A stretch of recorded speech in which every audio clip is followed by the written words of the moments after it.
ആകാശവാണി.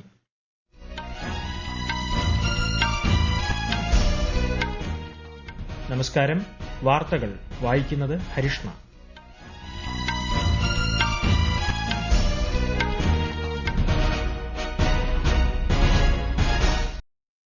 പ്രധാന വാർത്തകൾ. രാജ്യത്ത് 3 പുതിയ ക്രിമിനൽ നിയമങ്ങൾ ഇന്നു മുതൽ പ്രാബല്യത്തിൽ. ഖത്തർ പ്രധാനമന്ത്രിയുമായി വിദേശകാര്യമന്ത്രി എസ് ജയശങ്കർ ദോഹയിൽ കൂടിക്കാഴ്ച നടത്തി. 72,000 കോടി രൂപയുടെ നദീ സംയോജന കരാറിൽ ഒപ്പുവച്ച് മധ്യപ്രദേശും രാജസ്ഥാനും. താലിബാൻ ഭരണത്തിൽ അഫ്ഗാൻ ജനതയുടെ ജീവിതം മെച്ചപ്പെടുത്താനുള്ള UN ചർച്ചയിൽ ഇന്ത്യയും പങ്കെടുക്കുന്നു. 4 വർഷ ബിരുദ കോഴ്സിന് ഇന്ന് കേരളത്തിൽ തുടക്കമാകും. വനിതാ ക്രിക്കറ്റ് ടെസ്റ്റിൽ ഇന്ത്യയ്ക്കെതിരെ ദക്ഷിണാഫ്രിക്ക ഫോളോ ഓൺ ചെയ്യുന്നു. 2 വിക്കറ്റിന് 232 റൺസ് എന്ന നിലയിൽ ഇന്ന് കളി പുനരാരംഭിക്കും. വാർത്തകൾ വിശദമായി. 3 പുതിയ ക്രിമിനൽ നിയമങ്ങൾ രാജ്യത്ത് ഇന്നു മുതൽ പ്രാബല്യത്തിൽ. ഭാരതീയ ന്യായ സംഹിത, ഭാരതീയ നാഗരിക് സുരക്ഷാ സംഹിത, ഭാരതീയ സാക്ഷ്യ അധീനിയം എന്നിവയാണ് നിലവിൽ വരുന്നത്. വിശദാംശങ്ങളിലേക്ക്.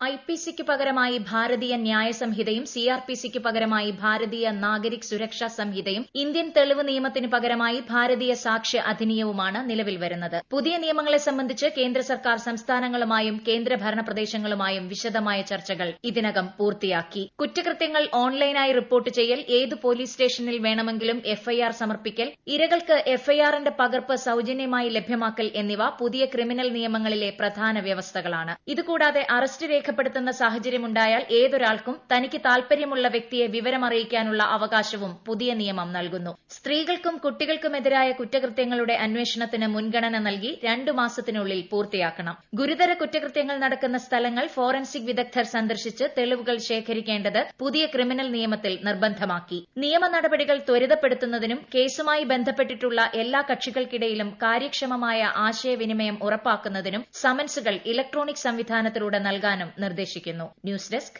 ആകാശവാണി. കേവലം ശിക്ഷയേക്കാൾ നീതിക്ക് മുൻഗണന നൽകാനാണ് പുതിയ ക്രിമിനൽ നിയമങ്ങൾ ലക്ഷ്യമിടുന്നതെന്ന് കേന്ദ്ര നിയമ നീതിന്യായ സഹമന്ത്രി അർജുൻ റാം മേഘ്വാൾ മുംബൈയിൽ പറഞ്ഞു. ഈ നിയമങ്ങളുടെ രൂപീകരണത്തിൽ MPമാരും MLAമാരും ഉൾപ്പെടെയുള്ളവരുമായും സാധാരണ പൌരന്മാരുമായും വിപുലമായ കൂടിയാലോചന നടത്തിയിട്ടുണ്ടെന്നും കേന്ദ്രമന്ത്രി പറഞ്ഞു. ഖത്തർ പ്രധാനമന്ത്രി Mohammed bin Abdul Rahman bin Jassim Al താനിയുമായി വിദേശകാര്യമന്ത്രി എസ് ജയശങ്കർ ദോഹയിൽ കൂടിക്കാഴ്ച നടത്തി. രാഷ്ട്രീയം, വ്യാപാരം, നിക്ഷേപം, ഊർജ്ജം, സാങ്കേതികവിദ്യ, സംസ്കാരം തുടങ്ങിയ വിഷയങ്ങളിൽ ഇരു നേതാക്കളും ആശയവിനിമയം നടത്തി. ഗസയിലെ സാഹചര്യത്തെക്കുറിച്ചുള്ള നിലപാടും ഖത്തർ പങ്കുവച്ചു. ഇന്ത്യ ഖത്തർ ബന്ധം കൂടുതൽ മെച്ചപ്പെടുത്തുമെന്നും പരസ്പര താൽപര്യമുള്ള വിഷയങ്ങളിൽ ചർച്ച തുടരുമെന്നും കേന്ദ്രമന്ത്രി എസ് ജയശങ്കർ പറഞ്ഞു. ചൈന, തായ്ലന്റ്, ബഹ്റൈൻ എന്നിവിടങ്ങളിൽ നിന്നും അമിതമായ അളവിൽ ഗ്ലാസ് ഫൈബർ ഉൽപ്പന്നങ്ങൾ ഇന്ത്യയിലേക്ക് ഇറക്കുമതി ചെയ്യുന്നുവെന്ന പരാതിയിൽ അന്വേഷണം ആരംഭിച്ചു. കേന്ദ്ര വാണിജ്യ മന്ത്രാലയത്തിന്റെ അന്വേഷണ വിഭാഗമാണ് വിഷയം പരിശോധിക്കുന്നത്. ഈ രംഗത്തെ ഇന്ത്യൻ കമ്പനികൾക്ക് വലിയ നഷ്ടമുണ്ടാകുന്നതായി സ്ഥിരീകരിച്ചാൽ ഇത്തരം ഉൽപ്പന്നങ്ങൾക്ക് ഇറക്കുമതി ചുങ്കം ചുമത്താൻ കേന്ദ്ര സർക്കാരിന് അധികാരമുണ്ട്. ഐക്യരാഷ്ട്രസഭയുടെ നേതൃത്വത്തിൽ ഇന്നലെ ദോഹയിൽ ആരംഭിച്ച അഫ്ഗാനിസ്ഥാനുമായി ബന്ധപ്പെട്ട സമ്മേളനത്തിൽ ഇന്ത്യയും പങ്കുചേർന്നു. വിദേശകാര്യ മന്ത്രാലയം ജോയിന്റ് സെക്രട്ടറി JP സിംഗ് ആണ് ഇന്ത്യയെ പ്രതിനിധീകരിക്കുന്നത്. താലിബാൻ ഭരണത്തിൽ അഫ്ഗാൻ ജനതയുടെ ജീവിതം മെച്ചപ്പെടുത്താനുള്ള വഴികൾ തേടുന്ന അഫ്ഗാനിസ്ഥാനെക്കുറിച്ച് UN നടത്തുന്ന 3ാമത് സമ്മേളനമാണിത്. ഇന്ത്യ ഉൾപ്പെടെ 25 രാജ്യങ്ങൾ പങ്കെടുക്കുന്നു. നീറ്റ് UG ചോദ്യപേപ്പർ ചോർച്ചയുമായി ബന്ധപ്പെട്ട് അറസ്റ്റിലായ പ്രതിയെ പട്ന ജയിലിലെത്തി അന്വേഷക സംഘം ചോദ്യം ചെയ്തു. ചോദ്യപേപ്പർ ചോർന്ന സംഭവത്തിൽ ബീഹാർ, ജാർഖണ്ഡ് എന്നിവിടങ്ങളിൽ നിന്ന് ഇതുവരെ 5 പേരെയാണ് അറസ്റ്റ് ചെയ്തത്. 72,000 കോടി രൂപയുടെ പാർബതി, കാളി സിന്ധ്, ചമ്പൽ നദീ സംയോജന പദ്ധതി നടപ്പാക്കുന്നതിനുള്ള കരാറിലേർപ്പെട്ട് മധ്യപ്രദേശും രാജസ്ഥാനും. ഭോപ്പാലിൽ രാജസ്ഥാൻ മുഖ്യമന്ത്രി ഭജൻലാൽ ശർമ്മയുടെയും മധ്യപ്രദേശ് മുഖ്യമന്ത്രി മോഹൻ യാദവിന്റെയും സാന്നിധ്യത്തിൽ ഇരു സർക്കാരുകളും ധാരണാപത്രത്തിൽ ഒപ്പുവച്ചു. കിഴക്കൻ രാജസ്ഥാനിലും മധ്യപ്രദേശിലെ മാൾവ, ചമ്പൽ മേഖലകളിലെ 13 ജില്ലകളിലും കുടിവെള്ളവും വ്യാവസായിക ആവശ്യത്തിനുള്ള വെള്ളവും ലഭ്യമാക്കുകയാണ് പദ്ധതിയിലൂടെ ലക്ഷ്യമിടുന്നത്. ഈ വാർത്തകൾ ആകാശവാണിയിൽ നിന്ന്. ആകാശവാണി വാർത്തകളും വാർത്താധിഷ്ഠിത പരിപാടികളും all India radio news Thiruvananthapuram എന്ന യൂട്യൂബ് ചാനലിൽ ലഭ്യമാണ്. കൂടുതൽ വാർത്തകൾക്കായി @AllIndiaRadioNews തിരുവനന്തപുരം എന്ന ഫേസ്ബുക്ക് പേജും @AERnews_TVM എന്ന X ഹാൻഡിലും സന്ദർശിക്കാം. തിരുവനന്തപുരം, കൊല്ലം, കോട്ടയം, തൃശൂർ ജില്ലകൾക്ക് ഇന്ന് പ്ലാറ്റിനം ജൂബിലി. തിരുവിതാംകൂർ കൊച്ചി സംയോജനത്തോടെയാണ് ഈ ജില്ലകൾ നിലവിൽ വന്നത്. 4 വർഷ ബിരുദ കോഴ്സിന് കേരളത്തിൽ ഇന്ന് തുടക്കമാകും. കേരള, കാലിക്കറ്റ്, MG, കണ്ണൂർ സർവകലാശാലകൾക്ക് കീഴിലെ 864 കോളേജുകളിലും കേരള, മലയാളം, സംസ്കൃത സർവകലാശാലകളിലെ പഠന കേന്ദ്രങ്ങളിലുമായാണ് 4 വർഷ ബിരുദ കോഴ്സുകൾ ആരംഭിക്കുന്നത്. 2.5 ലക്ഷം വിദ്യാർത്ഥികൾ ആദ്യ ദിനം കോളേജുകളിലെത്തും. തിരുവനന്തപുരം ഗവൺമെന്റ് വിമൻസ് കോളേജിൽ മുഖ്യമന്ത്രി പിണറായി വിജയൻ സംസ്ഥാനതല ഉദ്ഘാടനം നിർവഹിക്കും. 15ാം കേരള നിയമസഭയുടെ 11ാം സമ്മേളനം തുടരുന്നു. ബജറ്റിലെ ധനാഭ്യർത്ഥനകളെ സംബന്ധിച്ച ചർച്ചയും വോട്ടെടുപ്പും ഇന്ന് നടക്കും. 2024 കേരള നികുതി വസൂലാക്കൽ ഭേദഗതി ബിൽ സഭയിൽ അവതരിപ്പിക്കും. ഭൂമി തരം മാറ്റൽ അപേക്ഷകൾ അതിവേഗം തീർപ്പാക്കുന്നതിനായി സംസ്ഥാനത്ത് താലൂക്ക് അടിസ്ഥാനത്തിൽ നടപ്പാക്കുന്ന വികേന്ദ്രീകരണ സംവിധാനത്തിന്റെ ഉദ്ഘാടനം മന്ത്രി കെ രാജൻ ഇന്ന് നിർവഹിക്കും. സംസ്ഥാന ഹജ്ജ് കമ്മിറ്റി മുഖേന ഹജ്ജ് കർമ്മത്തിന് പോയവരുടെ മടക്കയാത്ര ഇന്നു മുതൽ.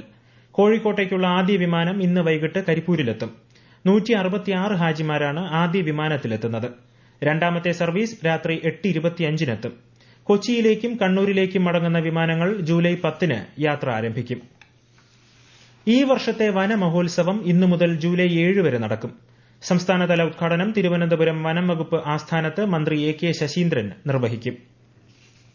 ഇന്ത്യ ദക്ഷിണാഫ്രിക്ക വനിതാ ടെസ്റ്റ് ക്രിക്കറ്റിൽ 4ാം ദിനമായ ഇന്ന് ദക്ഷിണാഫ്രിക്ക 2ാം ഇന്നിംഗ്സ് പുനരാരംഭിക്കും. ഇന്നലെ കളി നിർത്തുമ്പോൾ ദക്ഷിണാഫ്രിക്ക 2 വിക്കറ്റ് നഷ്ടത്തിൽ 232 റൺസ് എന്ന നിലയിലായിരുന്നു. ഇന്ത്യയുടെ 1ാം ഇന്നിംഗ്സ് സ്കോറിനേക്കാൾ 105 റൺസിന് പിന്നിലാണ് ദക്ഷിണാഫ്രിക്ക. ആദ്യ ഇന്നിംഗ്സിൽ 6 വിക്കറ്റിന് ഇന്ത്യ 603 റൺസ് നേടിയതോടെ ദക്ഷിണാഫ്രിക്ക ഫോളോ ഓൺ ചെയ്യുകയാണ്.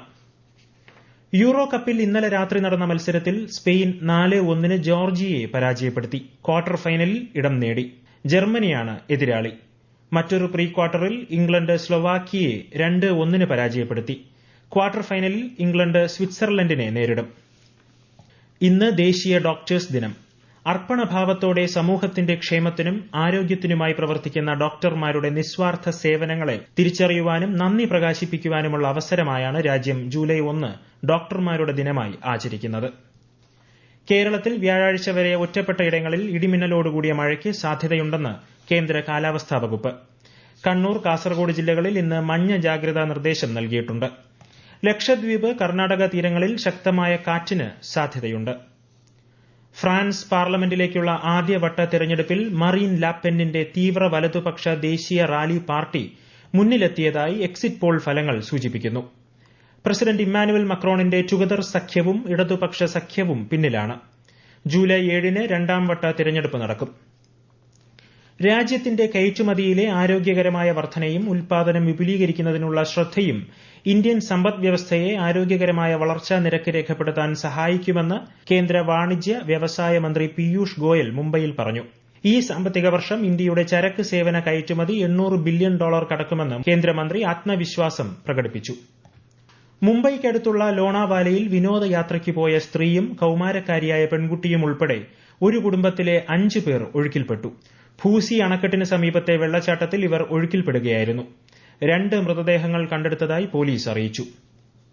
ജമ്മു കശ്മീർ ലഫ്റ്റനന്റ് ഗവർണർ മനോജ് സിൻഹ ശ്രീനഗറിലെ പാന്ത ചൌക്കിൽ അമർനാഥ് യാത്രയിൽ പങ്കെടുക്കുന്നവരുടെ ക്യാമ്പ് സന്ദർശിച്ച് യാത്രക്കാർക്കുള്ള ക്രമീകരണങ്ങൾ പരിശോധിച്ചു. പാരീസ് ഒളിമ്പിക്സിനുള്ള ഇന്ത്യൻ സംഘത്തിനുള്ള വേഷവിധാനങ്ങളും മറ്റും ന്യൂഡൽഹിയിൽ നടന്ന ചടങ്ങിൽ കായിക മന്ത്രി ഡോക്ടർ മൻസുഖ് മാണ്ഡവ്യയും പെട്രോളിയം മന്ത്രി ഹർദീപ് സിംഗ് പുരിയും അനാച്ഛാദനം ചെയ്തു. പ്രധാന വാർത്തകൾ വീണ്ടും. രാജ്യത്ത് 3 പുതിയ ക്രിമിനൽ നിയമങ്ങൾ ഇന്നു മുതൽ പ്രാബല്യത്തിൽ.